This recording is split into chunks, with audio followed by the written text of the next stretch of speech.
también por el tracto gastrointestinal. Por ejemplo, tengo una úlcera en el estómago, o tengo un cáncer de colon que me hace sangrar en exceso, ¿no? Puede ser microscópicamente. Disminución de la absorción. Mujeres, por ejemplo, que tengan miomas uterinos, pólipos uterinos que le generen un sangrado y pérdida de hierro por la vía genital.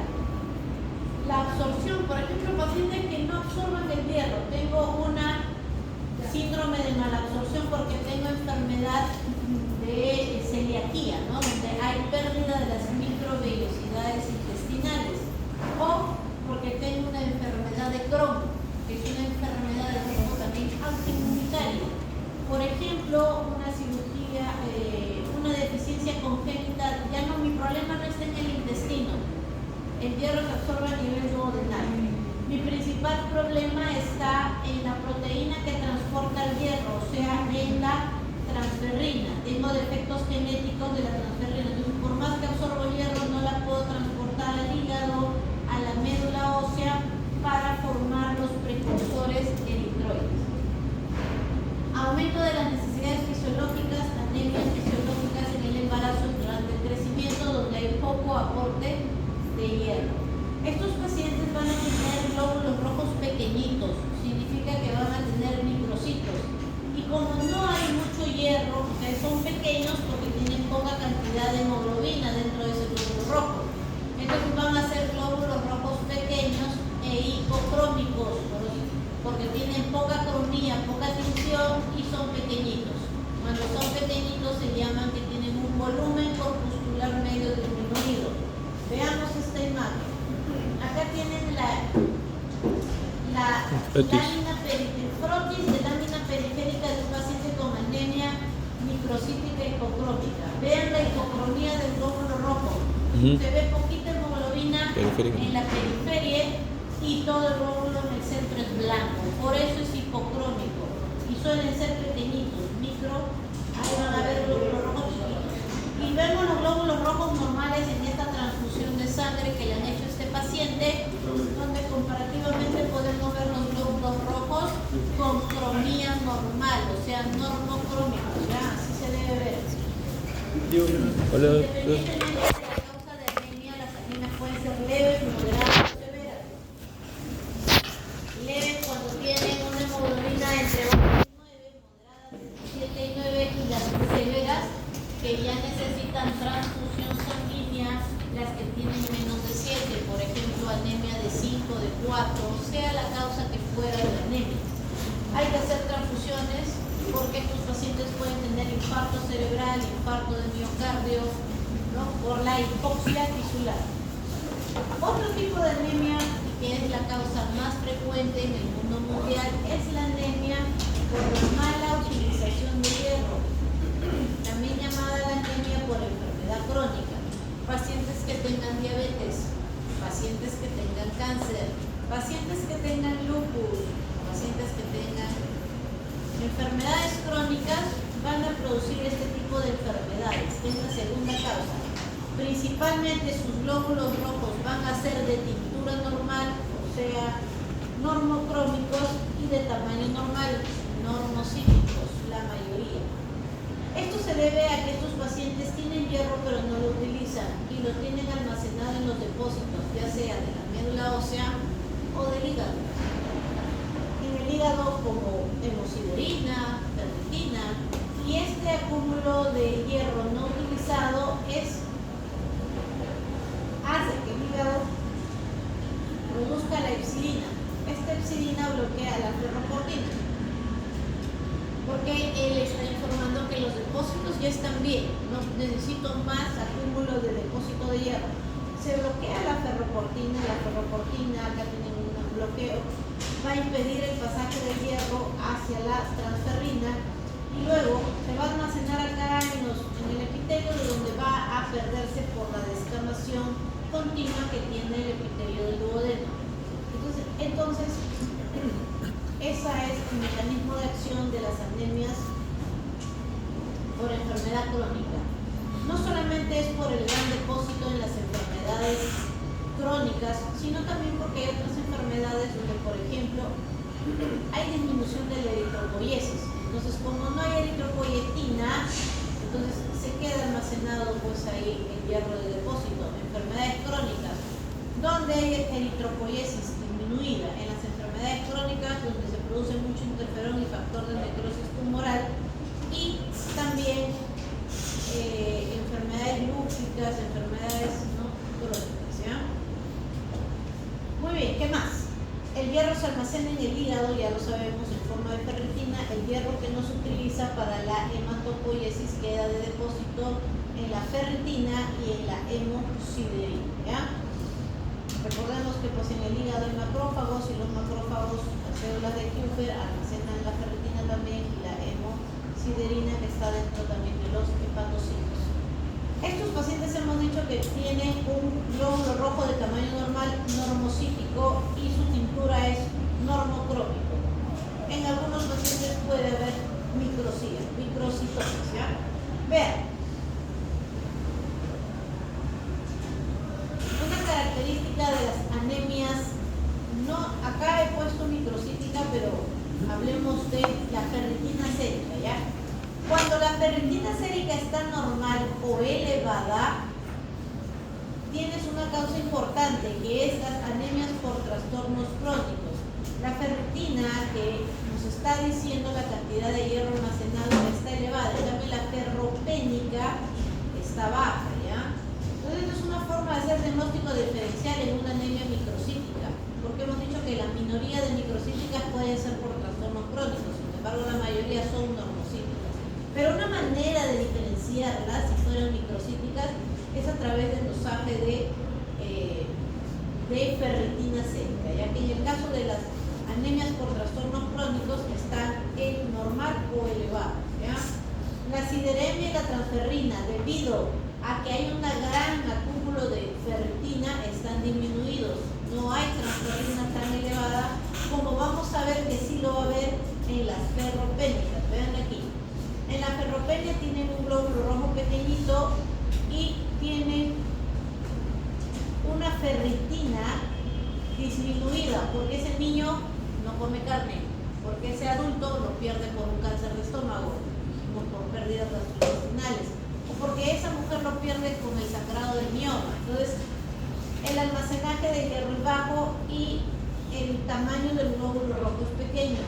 Hay poca sideremia en sangre. Y miren, hay gran concentración, o sea, hay un alto valor de transferrina, porque la transferrina se produce en demasía para tratar de atrapar la mayor cantidad de hierro absorbido en el intestino, en la sangre, claro, porque se absorbió del intestino a la sangre.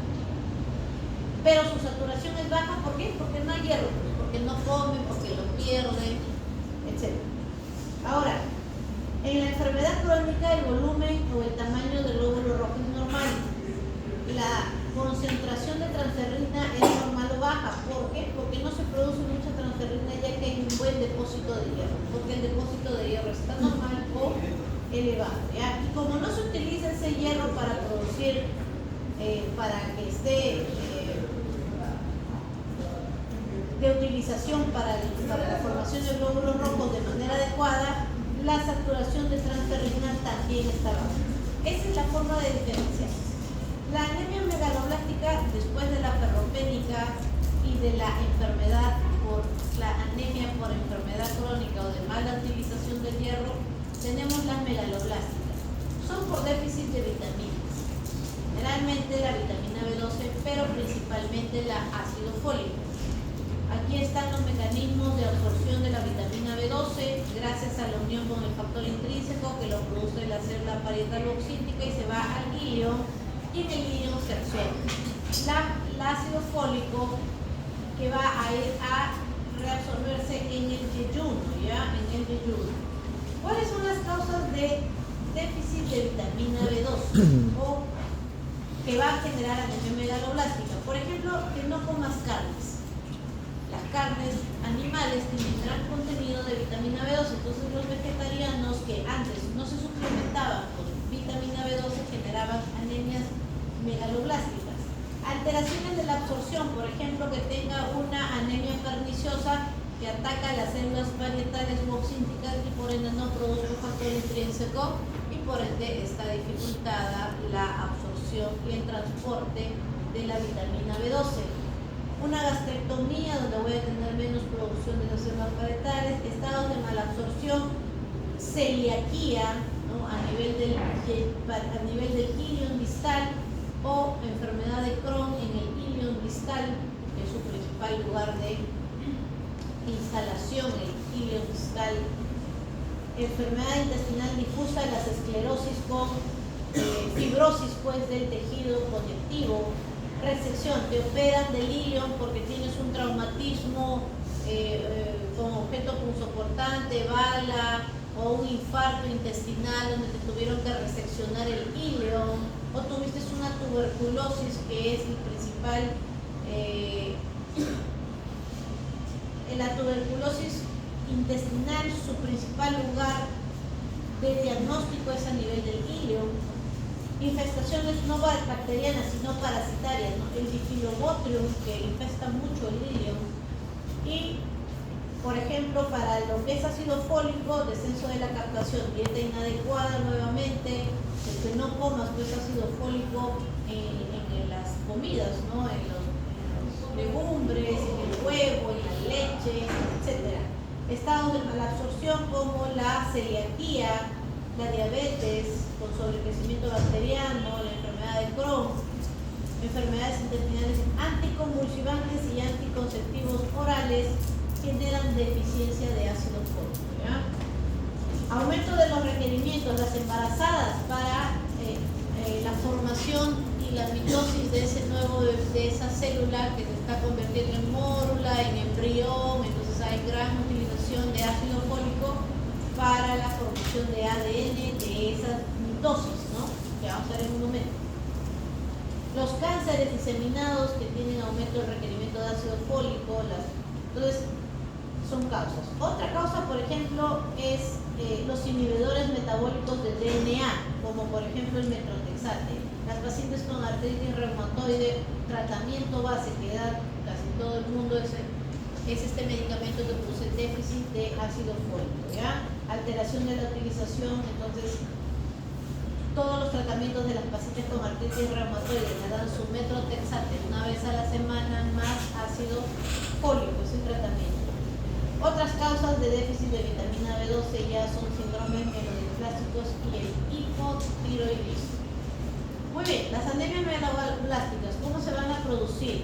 Ya sea por deficiencia de folato o por deficiencia de vitamina B12, va a haber una alteración de la formación del DNA. Recordemos que estas células están en la médula ósea y estos eritroblastos todavía son inmaduros, todavía tienen núcleo y están haciendo mitosis. Entonces, necesitan en la fase S, antes de la mitosis, replicar el DNA para que tengan doble DNA para cada célula hija. Entonces, en esta formación de esta cadena de DNA hay una purina que es una base que es la timina, pero esta timina, antes de ser timina, fue un trifosfato de desoxitilimidina, y antes de ser un trifosfato de desoxitilimidina fue un monofosfato de desoxitilimidina. Para la formación de este fosfato de desoxitilimidina tuvo que haber folato para que este folato lo convierta a este monofosfato de desoxiuridina en monofosfato de desoxitimidina, y este vaya a formar parte de la formación y polimerización de la cadena de ADN que se está replicando pues por la cadena madre, se está copiando en la fase S de replicación. Todo esto inicia cuando la homocisteína va a generar la activación de esta vitamina B12, la cual va a desmetilar a la tetrahidrofolato, que es el ácido fólico, y esta tetrahidrofolato va a generar esta metilación en 5 y 10 y va a activar a que esta monofosfato de desoxiuridina se convierta en monofosfato de desoxitimidina, ¿ya? Entonces es una cadena de sucesos. Si yo no tengo vitamina B12, nunca desmetilo al ácido fólico. Si es que yo no tengo ácido fólico, no genero esta sintetasa de timidilato, no la activo, ¿ya? Entonces, el déficit de folato como la cobalamina, ¿no? O estos tipos de enfermedades lo que van a aumentar es la homocisteína, ¿ya? Porque la homocisteína intenta hacer que la vitamina B12 trate de desmetilar a la tetrahidrofolato. Entonces, por eso en las deficiencias de folato hay un aumento de la homocisteína. Por lo tanto, va a haber disminución entonces en la fabricación de la síntesis de ADN. Hay aumento de la homocisteína. Esta multiplicación celular que se va a hacer lenta porque está esperando a que la cadena de DNA se empiece a formar, va a generar citoplasmas muy grandes, muy anormales, ¿ya? Por eso son megaloblásticas, son blastos o eritroblastos grandes. Y esos son tamaños precursores muy grandes en la médula ósea, porque recordemos que esto está en formación, todavía no ha salido al torrente sanguíneo. Y luego cuando sale al torrente sanguíneo de manera grande, también se le va a ver formar. Pueden haber precursores grandes megaloblásticos. Progenitores eritroides entonces grandes en la médula ósea, y esto va a generar hemólisis dentro de la médula ósea.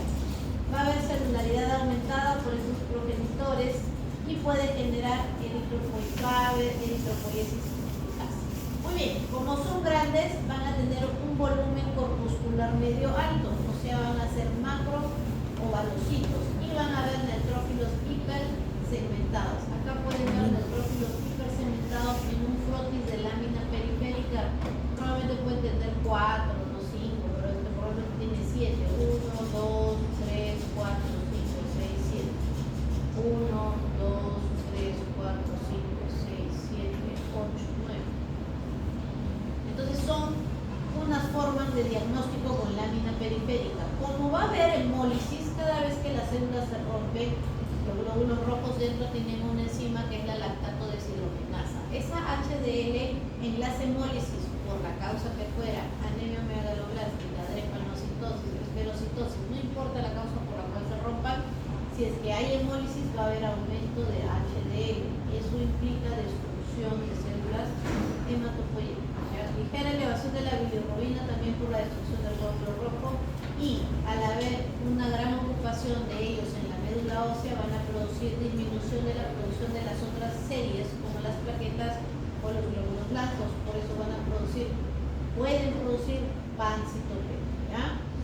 Entonces acá vemos, ¿no?, un aspirado de médula ósea en un paciente que tiene anemia perniciosa, o sea, este paciente tiene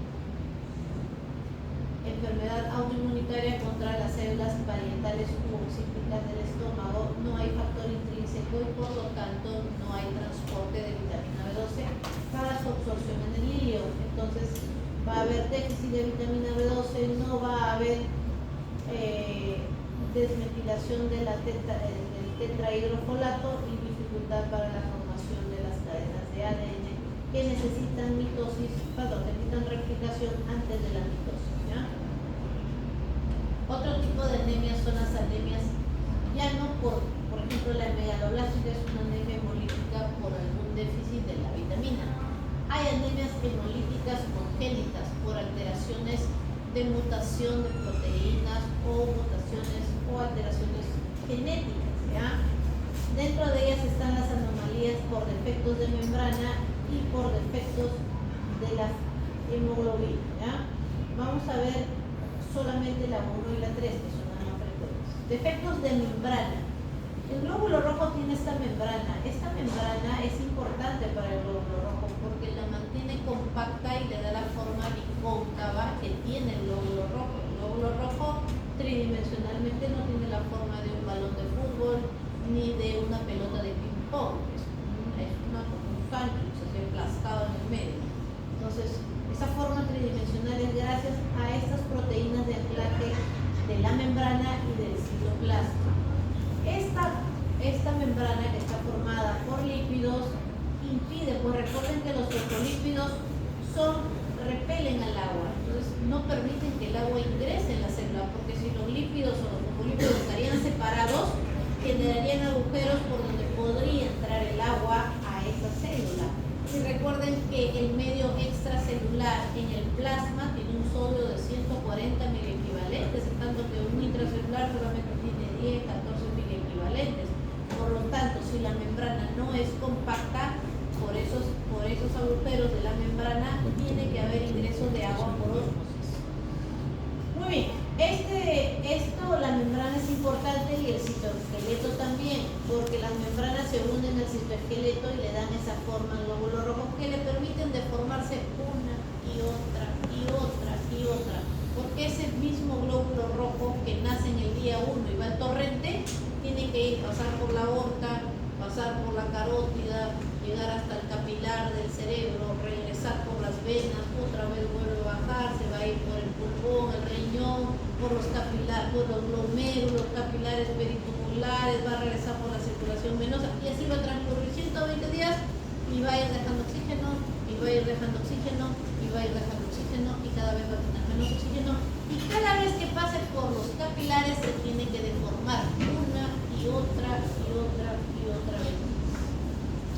Entonces, gracias a este esqueleto que lo voy a mencionar a continuación, que está compuesto por la banda 3, por la anquilina, proteína transmembrana, glucoproteína transmembrana, banda 3, anquilina, y la espectrina compuesta por alfa y beta espectrina son los componentes que van a estar defectuosos en las anemias hemolíticas congénitas, principalmente la anquilina 3. Esta proteína periférica que une la banda 3 con las espectrinas puede tener transmisión autosómica dominante en el 50% de pacientes que tengan defectos de membrana, ¿ya? Entonces, la principal defecto de membrana se da por la alteración de esta anquilina, en el 25% por la banda 3, o sea, por la proteína transmembrana, y por la proteína citoplasmática, la espectrina, en el 25% restante.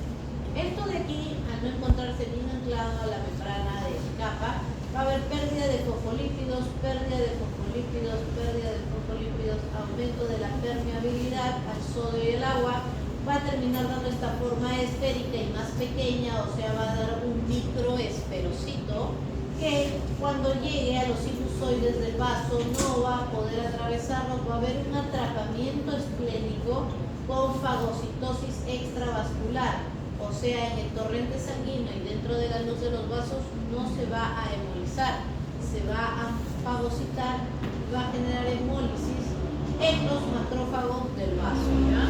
Entonces, va a haber eritroestasia en esos sinusoides esplénicos, no va a haber ya utilización de glucosa para el ATP que reponga esta membrana, va a haber aumento de la acidosis por la vía aerobia y va a haber fagocitosis detectada por los glóbulos, por los macrófagos, ¿ya? Muy bien, enfermedad de esferocitosis hereditaria va a ser una anemia de tipo regenerativa, porque hay anemias no regenerativas, como por ejemplo si tienes déficit de hierro, donde va a haber pocos reticulocitos porque no tienes hierro.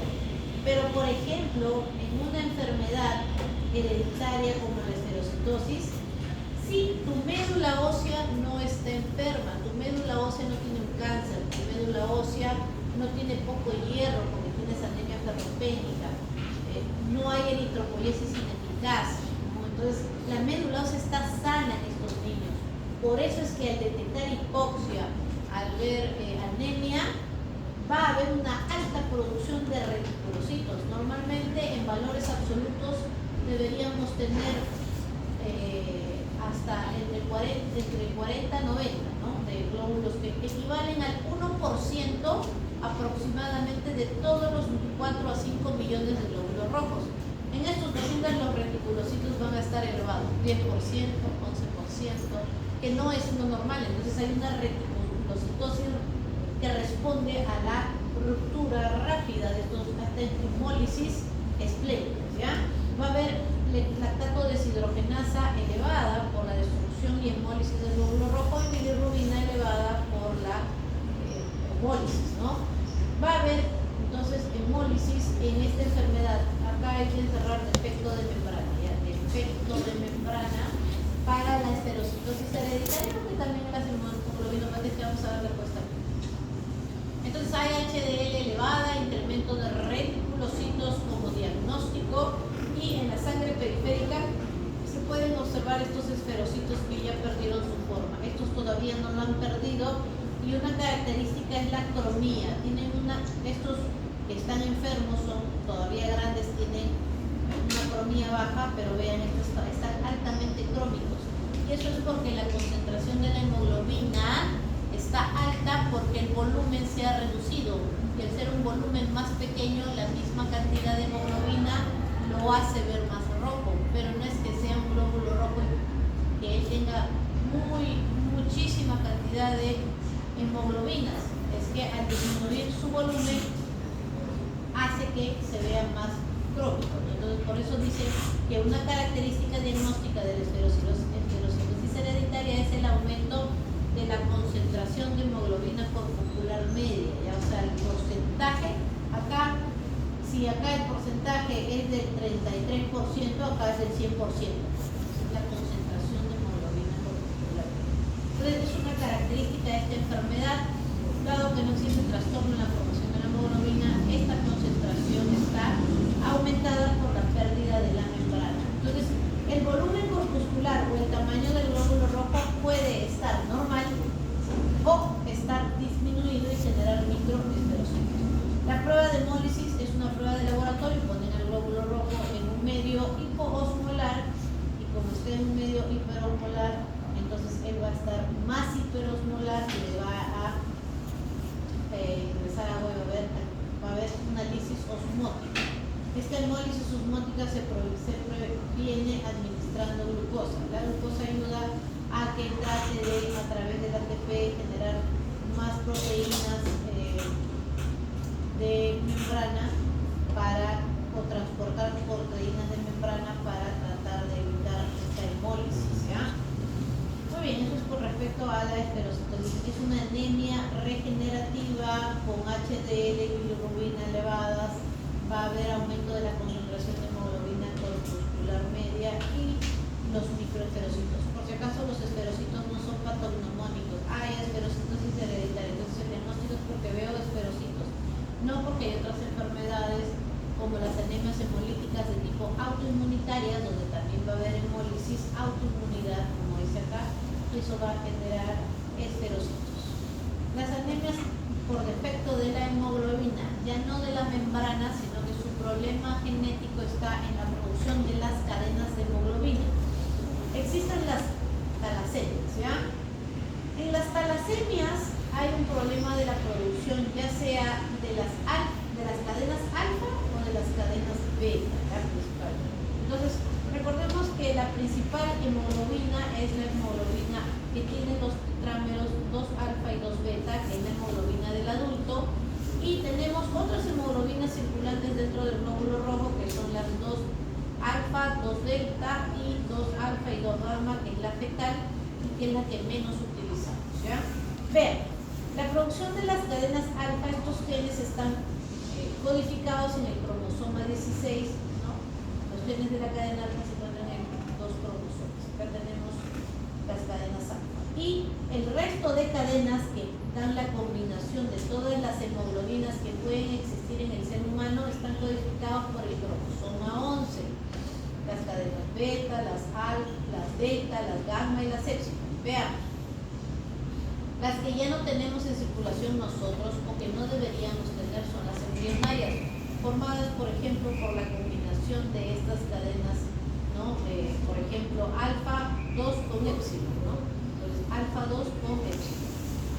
Y las que sí tenemos normalmente ya en la vida adulta, en mayor proporción, lo normal es la hemoglobina A con 2 cadenas alfa y 2 cadenas beta, las 2 cadenas alfa, las 2 delta que forman la hemoglobina A2, 2%, y las hemoglobinas fetales que tienen gran retención de oxígeno y difícilmente lo liberan en los tejidos, las alfa 2 con gamma 2. En las beta talasemias no va a haber producción de cadena beta. Como no voy a producir cadena beta, solo voy a poder producir hemoglobina A2 y hemoglobina fetal. Y si es que esta la produzco en pocas cantidades, pasando a ser la principal porcentaje las hemoglobinas A2 y las hemoglobinas fetales para la beta talasemia, ¿ya? El problema es, bueno, estas enfermedades son autosómicas recesivas, ¿no? Para la cromosoma 16 o cromosoma 11, va a haber un deceso importante de la síntesis de hemoglobina A y aumento de estas dos, ¿ya? Vamos a ver. Vean este cuadro de aquí. Entonces, si yo tengo una beta-talasemia, entonces no voy a producir la cadena beta. Y si no produzco la cadena beta, entonces voy a producir cadenas alfa 2 cadenas alfa y 2 cadenas delta. Y las 2 cadenas alfa y las 2 cadenas delta son la hemoglobina A2. Entonces, esta hemoglobina A2 era muy rara, menos del 3%, pero son parte de la beta-talasemia donde están bien elevadas. Otra hemoglobina que voy a producir es la hemoglobina fetal, que va a estar compuesta por 2 cadenas alfa y por 2 cadenas gamma, porque no tengo cadenas beta. Hemoglobina normal para la vida intrauterina. Luego de los 6 meses ya no debemos producir esto y se debe de cambiar por la hemoglobina A. Pero como no voy a producir hemoglobina A, voy a persistir con la hemoglobina fetal. Por eso que dice persiste en la talasemia beta, ¿ya? Por ejemplo, en las talasemias alfas, no voy a producir cadenas alfa. Y como no voy a producir cadenas alfa, solo voy a producir las cadenas, por ejemplo, puedo producir 4 cadenas gamma, ¿no? Grupo 4 cadenas gamma, que es la hemoglobina de Bar. Se observa en lactantes con alfa talasemia, ¿ya? Por ejemplo, si produzco estas 2 cadenas, entonces voy a generar la hemoglobina de porra, ¿ya? Son talasemias graves, hay muerte de estos recién nacidos, ¿ya? Y así, ¿no? Entonces, esas son las enfermedades por alfa y beta talasemia. ¿Qué va a pasar entonces si yo solamente produzco en la beta-talasemia o enfermedad de Cooley? Solamente voy a producir fetal y A2. Como solamente voy a producir fetal, la afinidad de esa hemoglobina, cada vez que pasa por el capilar, no le va a entregar mucho oxígeno, todo se lo va a quedar ahí. Y cada vez que pase por un tejido, no le va a soltar una adecuada cantidad de oxígeno. Entonces esos tejidos van a estar hipóxicos, por más que tengan hemoglobina fetal. Van a estar hipóxicos y esta hipoxia de tejido es un estimulante a nivel renal para la producción de eritropoyetina, que va a ir a la médula ósea y que va a ir, como no va a ser suficiente, porque este problema va a persistir, porque el problema es genético, va a ir a hacer hematopoiesis extramedular, por ejemplo, en el hígado. Entonces, va a haber una hiperplasia de la médula ósea, va a haber hematopoiesis intramedular. Va a haber un exceso de hemoglobina A2 y un relativo exceso en la producción de las cadenas alfa, porque no hay cadenas beta. Estas cadenas alfa, como son inestables, entonces van a producir precipitado dentro del glóbulo rojo. Y en ese glóbulo rojo que está en formación dentro de la médula ósea, porque es un tetrámero inestable, va a generar una eritropoiesis, o sea, una formación de glóbulo rojo ineficaz. No hay glóbulo rojo que salga, va a haber menos, va a haber anemia, ¿no? Fuera de la médula ósea va a haber, y si sale y logra salir, va a haber hemólisis. Todo esto va a conllevar una anemia. ¿Qué va a hacer el cuerpo en estos casos de hemólisis? Va a aumentar la absorción del hierro en el duodeno. Y como estos niños están en constantes transfusiones, lo que se va a generar es un aumento de hierro por la gran avidez y absorción del intestino y por las transfusiones, generando una hemosiderosis que va a tener complicaciones orgánicas. Entonces, esta es una anemia hemolítica. Por ser hemolítica va a generar aumento de deshidrogenasa láctica por la ruptura de los glóbulos rojos y también aumento de la bilirrubina. Es un tipo de hemólisis, ¿no?, que puede tener aumento de los reticulocitos dentro de estos, las hemoglobinopatías. ¿Qué más?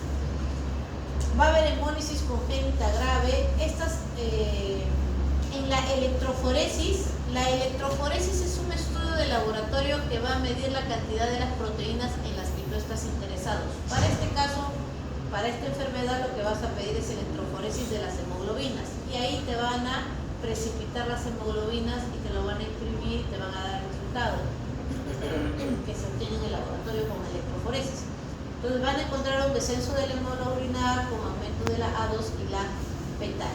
Esta enfermedad no va a aparecer en el lactante o en el recién nacido, sino hasta 6 a 8 meses de vida, cuando la fetal se va a cambiar o va a ser suplida por la hemoglobina A. ¿Ya? Ahí es donde van a venir los problemas. Muy bien, entonces esto de aquí genera, ya dijimos, que esas cadenas de alfa precipiten en la médula ósea generando glóbulos rojos o eritropoiesis ineficaz, ¿no? Ese eritropoiesis ineficaz van a morir dentro de la médula ósea. O sea, va a haber, porque dentro de la médula ósea también hay macrófagos, hemólisis, fagocitosis de esos glóbulos rojos, ¿ya? Esto va a desencadenar que esta anemia de gran avidez de absorción de hierro y más las transfusiones sanguíneas generen una sobrecarga sistémica de hierro, ya las hemosiderosis y las hemocromatosis cardíacas y hepáticas. La anemia también va a generar hipoxia y eso va a estimular a la médula ósea que está fuera pues del extramedular también, ¿no? Va a haber organomegalia, va a haber también mayor producción de médula ósea en otros huesos que no generalmente forman la médula, los precursores eritroides. Entonces vamos a ver, como hay aumento de la eritropoyetina, esta eritropoyetina va a dar lugar a una enorme hiperplasia de la médula ósea, va a haber pseudoquites en manos, en pies y deformidad en cráneo en forma de cepillo. Así se ve un niño con talasemia en su cráneo. Vemos la tabla interna, el diploe y la tabla externa, y vemos que de la tabla externa está produciendo estas radiaciones, ¿no? Como un pelo trinchudo que es parte de esa hiperplasia de médula ósea, como también muestra acá su libro del Robin o del Rubin. Muy bien, alteración de la neumatización de los senos paranasales, mala colocación dentaria, aumento de la absorción intestinal de hierro, hemosiderosis, organomegalias por hematopoiesis extramedular, hepatoesplenomegalia. Entonces hay hemólisis extravascular, hay hemólisis dentro de la médula ósea también, y hay organomegalias porque hay hematopoiesis extramedular. Veamos otro tipo de anemia, la drepanocitosis. Este es por defecto estructural de la hemoglobina, se llama también hemoglobinopatía, también es llamada la drepanocitosis o anemia de células falciformes. Aquí hay un trastorno genético, hay una mutación en las cadenas normales de hemoglobina. Estas cadenas van a ser defectuosas, ya vamos a ver, en el transporte de oxígeno y van a precipitar dentro del glóbulo rojo, como vemos aquí, van a precipitar y lo van a deformar al glóbulo rojo. Va a haber una sustitución, vean, del ácido glutámico, de la cadena 13 de ácido glutámico en la posición 6. Entonces, este triplete que codifica para ácido glutámico ha tenido una mutación puntual y ahora ya no es GAG, es GTG, y eso ha generado que en vez de que se codifique un ácido glutámico, se codifique una valina, y esa valina genera el nombre que le ha puesto hemoglobina S, ¿ya? Entonces hay una sustitución entonces de ácido glutámico por valina para la formación de esta hemoglobina S, ¿ya? Entonces hay asintomáticos y formas graves, ¿ya? Cuando la hemoglobina S pierde el oxígeno, se deshidrata y se polimeriza. Y vean, este glóbulo rojo va a ir por la circulación, va a ir dejando oxígeno, va a seguir circulando, va a dejar oxígeno, va a seguir circulando y va a dejar oxígeno. Hasta que va a llegar un momento en que esa hemoglobina va a precipitar, se va a polimerizar, se va a empezar a unir y ya no se separa ya. Y eso va a empezar a generar la deformidad irreversible de ese glóbulo rojo. Al comienzo podía regresar a su forma, pero conforme va dejando más oxígeno ya pierde eso y se deforma, ¿ya? Entonces hay aumento de la adhesividad de los eritrocitos, hay hemólisis y oclusión vascular. Acá el libro de el Atlas de Fisiopatología les muestra cómo las células falciformes empiezan a generar oclusión vascular, oclusión del flujo sanguíneo de los capilares y empieza a formar infartos, ¿no? Microinfartos de los tejidos, ¿ya? Acá tienen una imagen de una lámina periférica a aumento lejano, donde podemos ver todavía glóbulos rojos normales, pero también glóbulos falciformes o drepanocíticos en forma de banana. Acá también a mayor aumento, algunos que ya se están deformando, otros que todavía están normales y otros que ya están drepanocíticos. Vemos plaquetas también y vemos neutrófilos, ¿ya? Esto va a generar pues oclusión de los microvasos, puede generar accidentes cerebrovasculares. Harrison menciona causas raras de accidentes cerebrovasculares, anemia de células falciformes en niños o adultos. Causas raras de accidentes cerebrovascular, lupus eritematoso sistémico, etc. También drepanocitosis en niños, infarto retiniano, ceguera, infartos pulmonares, esos infartos en el pulmón van a dar neumonías, pueden generar sobrecarga de hierro en el corazón, dar insuficiencia cardíaca, cálculos pigmentarios por el aumento de la bilirrubina, por la hemólisis, un vaso atrófico porque los múltiples microinfartos que producen en el vaso le van a dar una autoesplenectomía del vaso.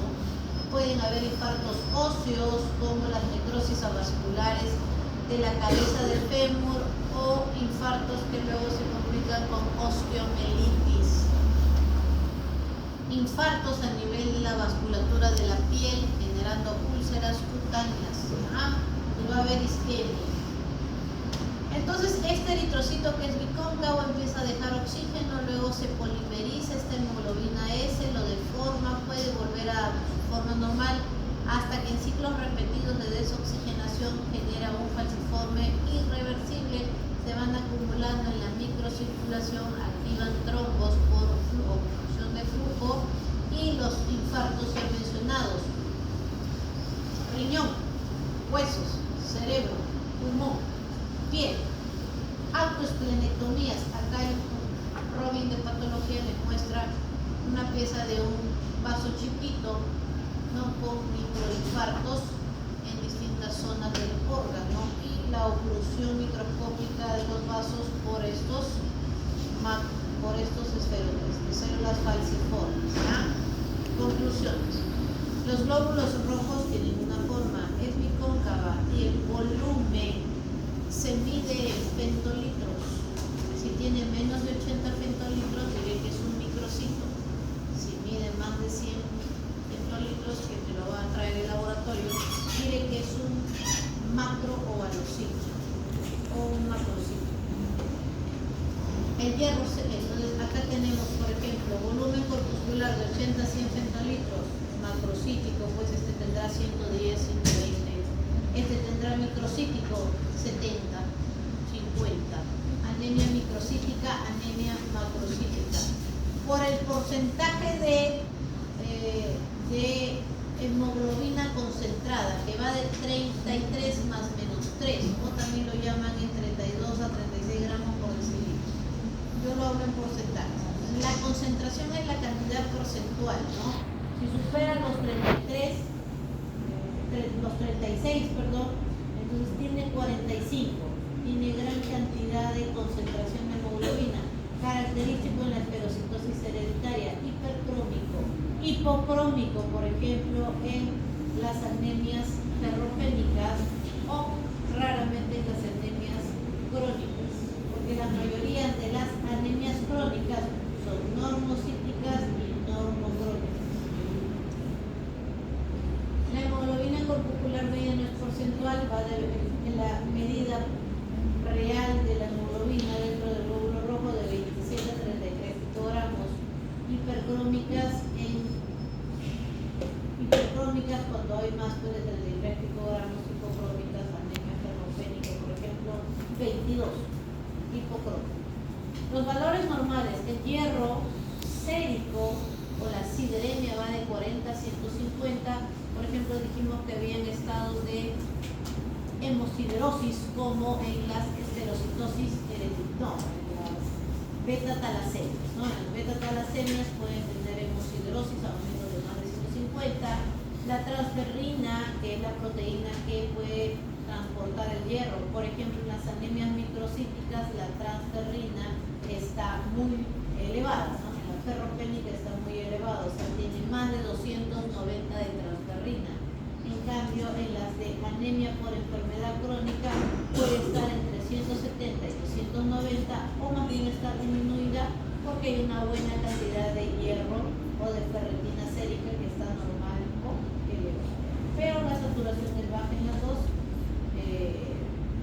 También hay valores CATA, índice de saturación de 20 a 45. Entonces, este de aquí tendrá saturaciones bajas, pues 15%, o normales, ponen acá para la enfermedad crónica, que el mismo, miren, las anemias ferropénicas tienen un volumen corporal medio, son microcíticos y son hipocrómicos. En cambio, las anemias de trastornos crónicos pueden ser normocíticos y normocrómicos.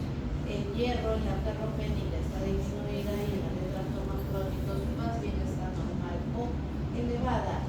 La transferrina muy elevada por la avidez y la necesidad de querer captar hierro, y acá está normal o más bien disminuida porque no tiene la necesidad de querer absorber más hierro. Y así, entonces, esos son ejemplos, ¿ya? Acá tienen un resumen: anemias microcíticas, por ejemplo, las esclerocitosis, o las anemias ferropénicas, ¿no? Las macrocíticas por déficit vitamínico, o por ejemplo cuando hay anemias regenerativas donde hay una gran cantidad de producción de reticulocitos, que son células muy grandes, entonces pueden dar también un diagnóstico de anemia macrocítica. Con respecto a, dijimos, la patología de la esclerocitosis hereditaria, dijimos que habían defectos de la proteína periférica anquirina en el 50%, pero también de banda 3 y de espectrina. Dijimos que tenían un volumen corpuscular que va a ir reduciendo y eso eleva la concentración de hemoglobina corpuscular, y esos glóbulos rojos tienen hemólisis osmótica por el ingreso de agua, lisis osmótica. Las enfermedades por talasemia mayor o anemia de Cooley tienen a la electroforesis baja hemoglobina A, elevación de la hemoglobina A2 con fetal, hiperplasia de médula ósea en los dedos, en el cráneo, absorción de hierro con hemosiderosis y hepatoesplenomegalia por la eritropoiesis extramedular. Y los drepanocitos que contienen a la hemoglobina S, células falciformes, crisis oclusivas con infartos renales, cerebrales, autoesplenectomías o infartos óseos con sobreinfección. Vayamos al otro lado, las alteraciones de la coagulación. Puedes tener un estado hipercoagulante o un estado hipocoagulante. Dentro de la hemostasia, primero empezaba el tapón plaquetario y luego la utilización de los factores de la coagulación. Vamos a ver primero los estados de hipercoagulación. Recordemos que los trombos que se van a formar se pueden formar en las arterias o en las venas. Cuando se forman en las arterias, por ejemplo en las arteriolas, o en un vaso de mediano calibre como la arteria femoral, o ramas de la arteria femoral, o en las carótidas, o en las ramas de la cerebral media, esas trombosis se dan porque hay alteración del flujo, hay un flujo turbulento que choca contra las paredes y va a generar activación de las plaquetas y de la coagulación. ¿Qué estados no pueden producir? Por ejemplo, estados de aumento de las trombosis arteriales, por ejemplo, las placas ateromatosas, las aterosclerosis que se producen en los pacientes diabéticos, hipertensos, obesos, fumadores de tabaco, ¿no? O los hipercolesteroles. Es diferente de una trombosis venosa. La trombosis venosa se produce porque hay éstasis de la sangre venosa. Por ejemplo, no muevo mis piernas. Si no hay contracción venosa, la sangre se estanca en las venas y eso genera coágulos. Si es que mi corazón y mi ventrículo no se contraen, la sangre de las venas pulmonares se va a estancar y me va a dar trombosis venosa de las venas pulmonares. Entonces, es distinta la fisiopatología de la trombosis arterial con la venosa, tienen causas distintas. Entonces, ¿qué enfermedades me pueden generar eso? Por ejemplo, si tengo un aumento, tengo aterosclerosis, le doy tabaquismo. ¿Pueden callarse la boca, por favor? Si no quieren escuchar, pueden retirarse. Nadie está obligado a quedarse a la clase, ¿ya?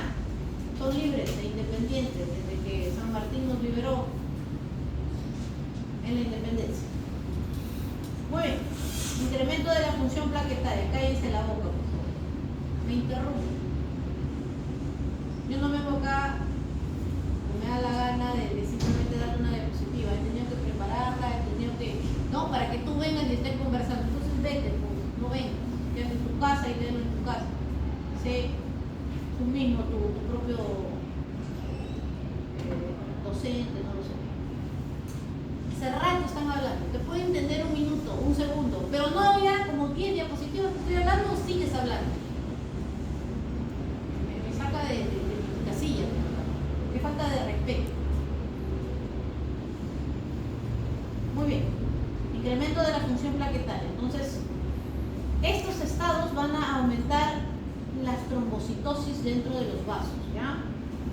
Por ejemplo, las aterosclerosis, cuando el flujo pasa por esos vasos, va a romper la placa y va a activar a las plaquetas se van a acumular, van a llamar al coágulo y les da, por ejemplo, a sus pacientes, ¿no?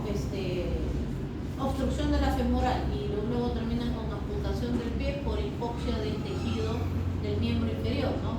O aterosclerosis cerebral, o aterosclerosis de la coronaria, etc. El tabaco, la diabetes, que forman pues estas placas, ¿no? Y activación de las plaquetas, ¿ya? Actividades aceleradas del sistema de la coagulación, que también van a generar hipercoagulabilidad, no solamente las plaquetas, ya vamos a ver los estados hiperestrogénicos, los anticonceptivos orales, los estados posoperatorios donde ha habido gran lesión de tejido que va a activar los factores de la coagulación, los pacientes que están inmóviles, ¿no? Que no mueven las piernas, los pacientes postrados usan enoxaparina, que es un anticoagulante profiláctico porque hay estasis venosa en las piernas, porque no se mueven esas piernas, entonces genera activación de los... hay formación de coágulos, la inmovilidad, la insuficiencia cardíaca congestiva por la estasis venosa que hay, ¿no? En el corazón izquierdo, que se puede pasar hasta el corazón derecho, enfermedades malignas. Son ejemplos de estados de hipercoagulabilidad. Veamos ahora relacionados solo con las plaquetas, las trombocitosis. Dice que los recuentos plaquetarios en las trombocitosis pueden ser mayor a 1 millón. Normalmente las plaquetas van de 150.000 a 450.000 plaquetas, ¿ya? Entonces, si esto excede, vamos a tener una trombocitosis. Dicen que en estas vías de la trombocitosis se activa la tromboyetina, que tiene la función de generar vías intracelulares dentro de los megacariocitos para la diferenciación del megacariocito, supervivencia de esta célula que se va a fragmentar en plaquetas y expansión de esta célula, ¿ya? También por otra vía, la LRK va a haber un aumento de la producción de plaquetas, ¿ya? Son estimuladas también por las citoquinas, interleuquina C, interleuquina 11, que son claves en la diferenciación hacia megacariocitos, ¿no? Desde la célula progenitora hacia megacariocitos. Causas, trombosis, hay primarias y secundarias. Las primarias, alteraciones venoproliferativas, ¿no? Dentro de la médula ósea, trombocitosis esencial dentro de la médula ósea. Y secundarias, daño tisular por intervención. Los pacientes que han tenido mucho daño orgánico en una cirugía de largo tiempo, de larga duración, con muchos órganos lesionados, cánceres, estados inflamatorios crónicos como la enfermedad de Crohn o la artritis reumatoide, puede generar estos estados de trombocitosis, ¿ya? Muy bien, veamos.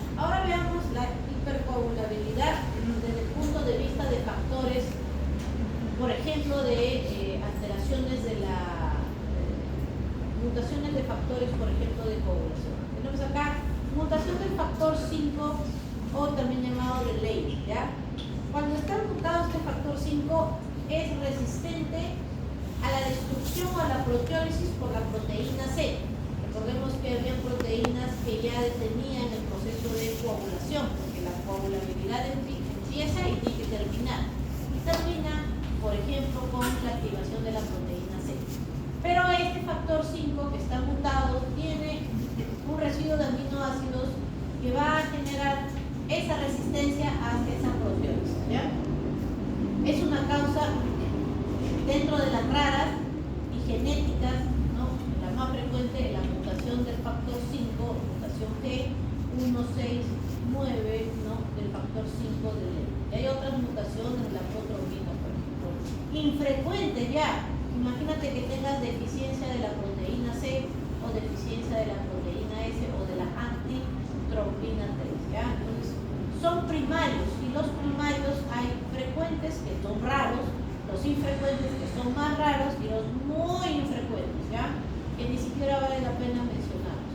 Dentro de los secundarios, que es lo más frecuente que podrás encontrar con respecto a estados de hipercoagulabilidad, tienes ya lo mencioné, la inmovilización en reposo. Te doy un ejemplo. Hace 2 años, un colega me invitó a operar una abuelita que tenía artritis reumatoide, tenía 79 años y se había fracturado la columna. Y se le puso tornillos con cemento y todo, y se fue a la casa. Debido a que era abuelita y tenía artrosis y recién estaba operada, se le dejó enoxaparina para que no forme coágulos, pero la familia no le quiso poner. Y la abuelita murió por insuficiencia respiratoria en emergencia y tuvo emergencias por trombosis venosa, perdón, por tromboembolismo pulmonar. Estuvo con poca caminata, además era proinflamatoria, era artrítica, con trombocitosis, tenía todo para generar coágulos, ¿ya? Entonces, la inmovilidad del reposo, la inmovilización genera estados de hiper y alto riesgo de trombosis, todavía le ponen alto riesgo. Infarto de miocardio, claro, porque el ventrículo no se va a contraer y esto va a generar éstasis venosa con alto riesgo de trombosis, ¿ya? Fibrilación auricular, que es lo mismo con el infarto, porque cuando la aurícula fibrila no se contrae, la sangre no pasa al ventrículo, entonces se queda la éstasis en la circulación pulmonar, ¿ya? Muy bien, cánceres, prótesis valvulares, trombocitopenia por heparina, vamos a ver qué es esto, ¿ya? Entonces, son causas. Hipercoagulabilidad relacionada con el aumento de la actividad de las coagulaciones adquiridas. Adquiridas, pues es más frecuente la hipercoagulabilidad, ¿no? Ahí vamos a encontrar insuficiencia cardíaca, ya dijimos, síndrome de hiperviscosidad, las policitemias, éstasis venosas, ¿no? Por reposo prolongado, inmovilizados, también las embarazadas están en estados de hipercoagulabilidad, los infartos, de septicemia, uso de anticonceptivos, ¿no? Estados hiperestrogénicos, hábito tabáquico, la obesidad, generan estados de hipercoagulabilidad y las personas con cáncer también. Mira, los estrogénicos pueden generar trombosis venosas en el sistema nervioso central, o sea, infartos cerebrales, los factores asociados como la diabetes, el tabaco, la obesidad, la retina y así, ¿no? Los cánceres en venas renales, ¿ya? Entonces, son causas. Veamos entonces algunos ejemplos. Las estasis en algunas, dice, en las insuficiencias cardíacas, cual fuera la causa, te da un infarto agudo, te da una insuficiencia cardíaca aguda. O tienes insuficiencia cardíaca crónica descompensada, también es un estado de hipercoagulabilidad por la éstasis que va a generar la no buena contracción del ventrículo izquierdo y las venas retrógradamente van a estar con éstasis, ¿ya? Lesión vascular, también la lesión vascular, como por ejemplo las placas aterogénicas. La hipercoagulabilidad por los anticonceptivos orales, el hiperestrogenismo asociado al embarazo, porque hay una reducción de la trombina 3, que se encarga de eliminar la función de la trombina, del factor 10 activado y del factor C11 activado. Son tesis propuestas para estas causas, ¿ya? Los tumores malignos dicen que producen mucina, que es un producto procoagulante, y predisponen a trombosis. La hipercoagulabilidad en los abuelitos. O sea, si tienes una abuelita, como les comenté, artrítica, que estaba con inmovilización y encima era anciana, venía todo para ver su tromboembolismo. Muy bien, hipercoagulabilidad descrita en las funciones. ¿Por qué se va a explicar esto? Mira, ellos tienen aumento de la agregación plaquetaria, menor liberación de la prostaglandina I2, ¿no?, que deriva del ácido araquidónico de la membrana del endotelio y que disminuye la agregación plaquetaria, ¿ya? Los abuelitos de por sí tienen aumento de la agregación plaquetaria y menor liberación de la prostaglandina I2, ¿ya? El tabaquismo y la obesidad inducen hipercoagulabilidad por motivos que todavía no se saben. Veamos este otro estado de hipercoagulabilidad, el síndrome antifosfolipídico. Se puede presentar de manera espontánea o asociado a enfermedades como el lupus eritematoso sistémico, siendo incluso el síndrome antifosfolipídico un criterio clínico de alto puntaje para diagnosticar lupus, si es que la paciente lo tuviera. Esto de aquí se genera por autoanticuerpos contra antígenos dirigidos en el endotelio. Tenemos la glicoproteína 1. Esta glicoproteína 1 está adosada al fosfolípido de los capilares, de los vasos. En algún punto de la vida de esa mujer, de ese paciente, se van a producir estos anticuerpos que son de tipo inmunoglobulinas dirigidos contra esta proteína que está adosada a los fosfolípidos. Al unirse a ellos, lo que va a producir es activación de distintas células. Si no estás embarazada, o igual estando embarazada, vas a producir activación de vías como la ICAM y la BCAM, que van a generar agregación plaquetaria, trombosis. Los monocitos van a estimular también la activación de los trombos, y las plaquetas van a activarse en unión para que se unan con la glucoproteína 2B3A que tienen en su membrana, y eso va a generar una gran, o sea, esta unión genera vías de señalización para que esto suceda, ¿ya? Al final se forman trombos. Si estuviera gestando la paciente mujer, va a tener células trofoblásticas, y estas células trofoblásticas pues está, ¿no?, generando el tropoblasto para la impregnación de donde se está sosteniendo ese bebé, ese embrión, ese feto. Va a generar pues trombosis de todos esos vasos, porque son muchísimos vasos que se forman en el tropoblasto, y eso va a generar disminución de la proliferación y pérdida fetal.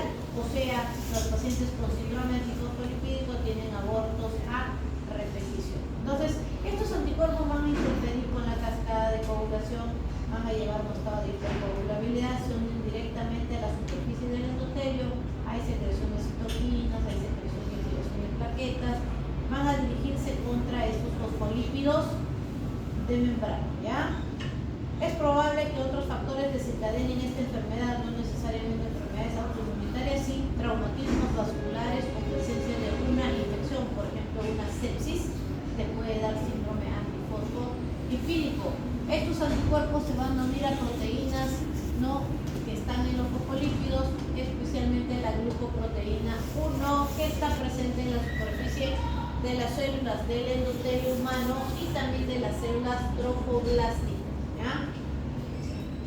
Hay erróneamente, cuando ustedes lean, ¿no?, síndrome antifosfolipídico, que estamos entendiendo que genera un estado de hipercoagulabilidad, que para hacer el diagnóstico del síndrome antifosfolipídico lo llaman el anticoagulante lúpico, que suena opuesto a que forme coágulos. Y esto se debe porque en vivo o en el laboratorio estos anticuerpos, cuando se unen a las proteínas, ¿no?, en el laboratorio interfieren en los fosfolípidos y más bien inhiben la coagulación. Al inhibir la coagulación, entonces por eso lo llamaban anticoagulantes. no son procoagulantes como realmente lo hacen en el cuerpo humano, ¿ya? ¿Cuáles son las manifestaciones clínicas? Trombosis venosas, trombosis de las arterias, de las arteriolas, vegetaciones en las válvulas, hay acúmulos, ¿no?, de estos coágulos en las válvulas, trombocitopenia de consumo por la activación, gran activación plaquetaria, trombosis venosas profundas de los miembros inferiores y tromboembolismo pulmonar. Acá vemos un émbolo procedente de las venas hacia, por ejemplo, pero así se ve una en la arteria pulmonar, ¿no? Una trombosis pulmonar. Abortos recurrentes por isquemia y trombosis de los vasos placentarios, ¿ya? Veamos ahora hemorragias, ¿ya? Hemorragias relacionadas con las alteraciones plaquetarias. En este caso las plaquetas van a estar en menos de 150.000 y dependiendo del grado de plaquetopenia presentarás consecuencias. Por ejemplo, si tienes plaquetas menos de 20.000 ya vas a tener hemorragias espontáneas. Por ejemplo, interconsulta, paciente con ACV hemorrágico, plaquetas 15.000, hemorragias espontáneas. Muy bien. Menor producción plaquetaria. Las causas son distintas. Puede ser porque tengas poca producción de plaquetas. Si tienes una médula ósea enferma, tienes leucemia, anemia plástica, donde se producen los precursores, vas a tener plaquetas. Radioterapia que haya afectado a la médula ósea, neoplásico que depriman a la médula ósea, infecciones virales que van a infestar, pueden tener infecciones en la médula, VIH, citomegalovirus, mayor secuestro, ¿no?, el hiperestrenismo, tener una enfermedad que provoca hiperestrenismo. Causas de trombocitopenias, anemias, deterioro selectivo, VIH, megacarcitos ineficaces, anemias megaloblásticas, dijimos que daban pancitopenia por eritropoiesis ineficaz. Reducción de la supervivencia, entonces enfermedades autoinmunitarias, así como hay anemias hemolíticas autoinmunitarias, también existen trombocitopenias por autoinmunidad, ¿ya? Vamos a ver que no sean inmunitarias, vamos a después hablar de la coagulación intravascular diseminada por el hiperestrenismo que va a secuestrar muchas plaquetas, ¿ya? Reducción de su supervivencia por las enfermedades autoinmunitarias y especialmente van contra la glicoproteína 2B3A que une plaqueta con plaqueta, ¿ya? Consumo excesivo, vamos a ver que la coagulación intravascular diseminada va a producir tantos coágulos en todo el sistema vascular que va a depletar la cantidad de plaquetas y además produce coágulos, produce hemorragia. Produce las dos cosas la coagulación intravascular diseminada. También consumo excesivo en las púrpuras trombocitopénicas trombóticas, ya vamos a ver. Entonces vean, las trombopenias pueden tener por fallas autoinmunitarias, las púrpuras trombóticas autoinmunitarias, por generación de infecciones, la sepsis. Vamos a ver que la coagulación intravascular consume las plaquetas. Fallo de la producción, dijimos, a nivel de la médula ósea, aplasia medular, o síndrome mieloproliferativo, es una metástasis en la médula ósea, etcétera, aislado virus alcohol, ¿ya?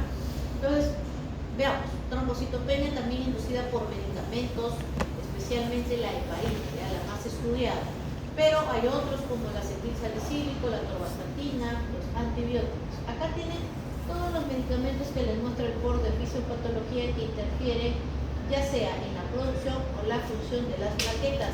Por ejemplo, anticonvulsivantes, carbamazepina, colchicina para la gota, acetazolamida, diuréticos, antibióticos como la penicilina, la ceftriaxona, la heparina. La heparina representará, dicen, hay un 10% que usan heparina, o sea, de 100 pacientes que tú le pongas heparina, 10 pacientes van a hacer trombocitopenia. Muy bien, se debe a una reacción inmunitaria dirigida contra el complejo heparina y el factor 4, un componente normal de los gránulos que se une con firmeza a la heparina. Entonces tú le pones heparina al paciente y parenteral, y eso va a generar que no lo reconozca el cuerpo, lo va a tomar como un antígeno y va a generar pues esta reacción, ¿ya? Muy bien. Otras causas, las púrpuras trombocitopénicas inmunitarias. Estas se llaman las PTIs, ¿ya? Las PTIs van a ser de causas primarias, idiopáticas y secundarias por infecciones como hepatitis C o virus del VIH, ¿ya? Van a haber anticuerpos contra las lipoproteínas 2B3A, dije, proteínas de unión. Obviamente los linfocitos TCD4 no van a reconocer a estas lipoproteínas y las van a presentar, ¿no?, como antígenos, y eso va a generar la activación y destrucción de las plaquetas, ¿ya? El PTI causa la formación de anticuerpos plaquetarios y destrucción excesiva de las plaquetas. Está en ambos sexos y afecta a niños. Esto lo van a ver mucho en pediatría, ¿ya? Las PTIs. Y en mujeres también de edad no adultas maduras, ya de 30 a 60 años, ¿ya? Manifestaciones clínicas, como va a haber púrpura, vamos a tener trombitos, ¿no? Alteraciones hemorrágicas, perdón, va a haber consumo de las plaquetas por destrucción, van a tener equimosis, que son manchas, ¿no? Equimosis son manchas violáceas que puedes ver en la piel, mucosas, sangrado de encías, epístaxis, sangrado de nariz, milena, sangrado por las heces, hemorragia menstrual de cantidad abundante y de duración muy larga, ¿no? Esplenomegalia por el PTI y púrpura y petequias, que son esos hemorragias que se ven en la piel, ¿no?, como por ruptura de los vasos de la piel. Las púrpuras, que son bien pequeñitas, puntitos de una medida muy pequeña, y las petequias, que son un poco más grandes, ¿ya?, en la piel y la mucosa. Hay otra enfermedad, la púrpura trombótica trombocitopénica. Corrijan ahí, trombótica trombocitopénica. Se producen unos trombos que empiezan a depletar la cantidad de plaquetas. Y esto se debe a que hay una proteína que es la proteína ADMTS13. Esta proteína que ven acá, que está como un Pac-Man, ella es la que degrada, ¿no?, a el factor de von Willebrand. Cuando ya no necesitamos, lo va a degradar para que no siga habiendo adherencias plaquetarias. Pero como hay un déficit de la ADMTS, ella no va a degradar bien al factor de von Willebrand, ¿ya? Entonces esto va a generar muchas oclusiones en toda la microvasculatura, y eso que va a generar que haya un desarrollo de trombos en arteriolas y capilares. Por ejemplo, van a tener las arteriolas del cerebro, del corazón, arteriolas, ¿no?, pueden generar daños cardíacos, renales, y eso va a generar también que haya consumo de esas plaquetas, ¿ya? Como va a haber consumo de las plaquetas en estas púrpuras trombocitopénicas, y la enfermedad más representativa es el síndrome urémico hemolítico, pero también lo causa el cáncer, las infecciones. Significa que las púrpuras trombóticas trombocitopénicas en la mayoría son adquiridas, en el 99%. Una principal causa es el síndrome urémico hemolítico, que va con anemia hemolítica, insuficiencia renal y fiebre, ¿ya? Manifestaciones clínicas también: púrpura, petequias, cefaleas y convulsiones a nivel cerebral, como los infartos cerebrales que se pueden suscitar, alteración de la conciencia. La enfermedad de von Willebrand, alteraciones hemorrágicas relacionadas con los defectos de los factores ya de la coagulación o plaquetas. El factor de von Willebrand, ¿no?, del endotelio, tiene la función de anclar, pues, esta zona de ruptura con las plaquetas, ¿ya? La mayoría son tipo 1, donde hay una alteración autosómica dominante. Tanto la 1 como la 2 generan hemorragias leves, ¿ya? O sea, no tienen tratamiento. Yo le dije nada más al paciente que se cuide. Pero si tiene la tipo 3, que es la más severa y la más rara, sí que va a haber niveles, ¿no?, extremos bajos de factor de von Willebrand. Ya es autosómica recesiva, ya no es autosómica dominante. Entonces este factor de von Willebrand va a estar bien disminuido, ¿ya? Entonces, si se corta el endotelio, no va a haber unión de las plaquetas y por lo tanto se va a ver hemorragia. ¿Qué tipos de hemorragias? Nasales, del tubo digestivo, menstruales. Las tipo 1 y 2 no tratamiento, y en las 3 pueden haber hemorragias en artrosis, gastrointestinales, etc., ¿ya? Entonces, este factor de von Willebrand, ¿no?, que se une a la glicoproteína 1B para luego el posterior anclaje entre todas las plaquetas, ¿ya? No es la única enfermedad que genera pues estas alteraciones de factor de coagulación. Hay otras trombopatías que son de plaquetas, por ejemplo la enfermedad de Glasma, que va a tener una alteración hemorrágica porque no va a haber buena producción de lipoproteína 2-3A, lipoproteína 1B para la enfermedad de Bernasol. Esos serían de plaquetas. En este caso estamos hablando del factor tisular, del factor del endotelio, del factor de von Willebrand, ¿ya? Otra alteración hereditaria de un factor es el factor 8, el factor de la coagulación 8 me va a dar disminuido, me va a dar la hemofilia A. Es una enfermedad ligada al cromosoma sexual X, no es autosómico, no es sexual. Por lo tanto, las madres suelen ser las portadoras porque tienen 2 cromosomas X para la producción del factor 8 y son los niños los que tienen la enfermedad, como por ejemplo el hijo de la zarina de los Romanov, que tenía hemofilia del zar de Rusia. Los últimos zares de Rusia, el personaje más conocido era su delfín, su único hijo varón, que era hemofílico, ¿no? Hemofilia, entonces, la hemofilia es un déficit de la producción del factor 8 ligado al cromosoma X, afecta sobre todo a los hombres. Tiene 90% de cantidades deficientes y sí sintetizan 10% una forma de glucosa, ¿ya? Entonces, hay leves, moderadas y graves de la misma hemofilia A, depende de la cantidad.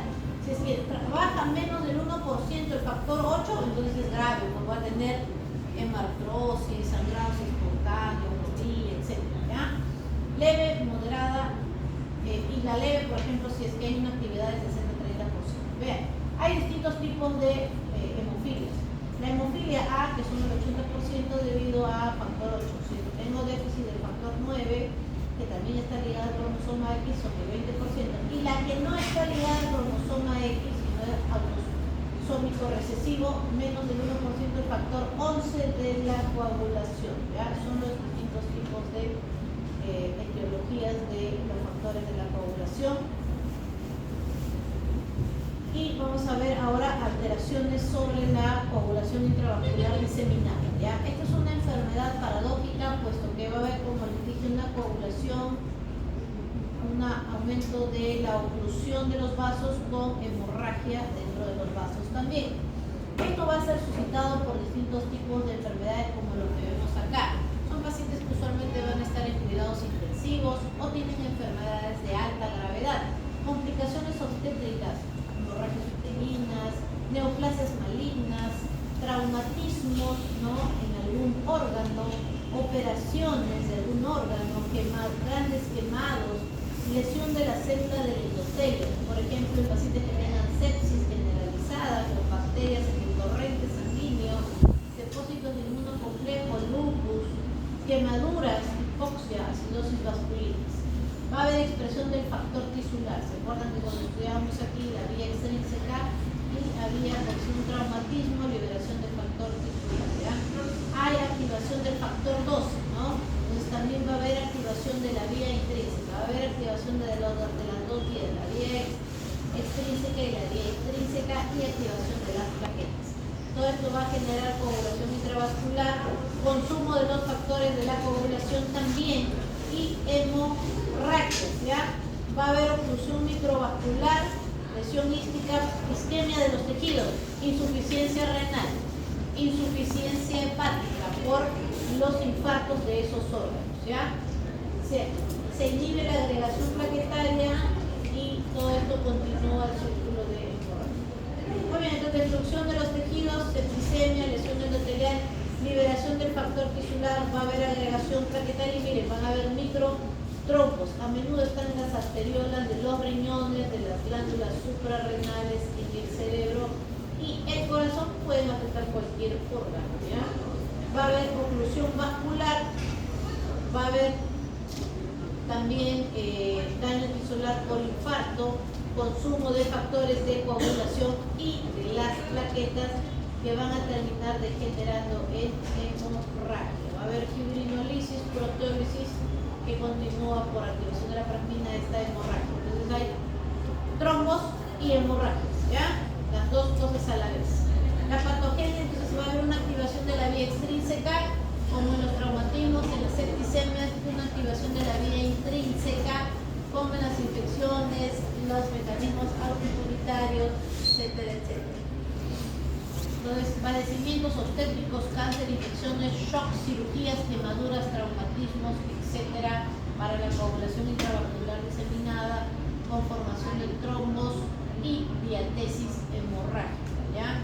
También hay evidencia que las citoquinas proinflamatorias que se producen en esta patogenia, como el factor de necrosis tumoral interregional, pueden incrementar este factor tisular, ¿ya?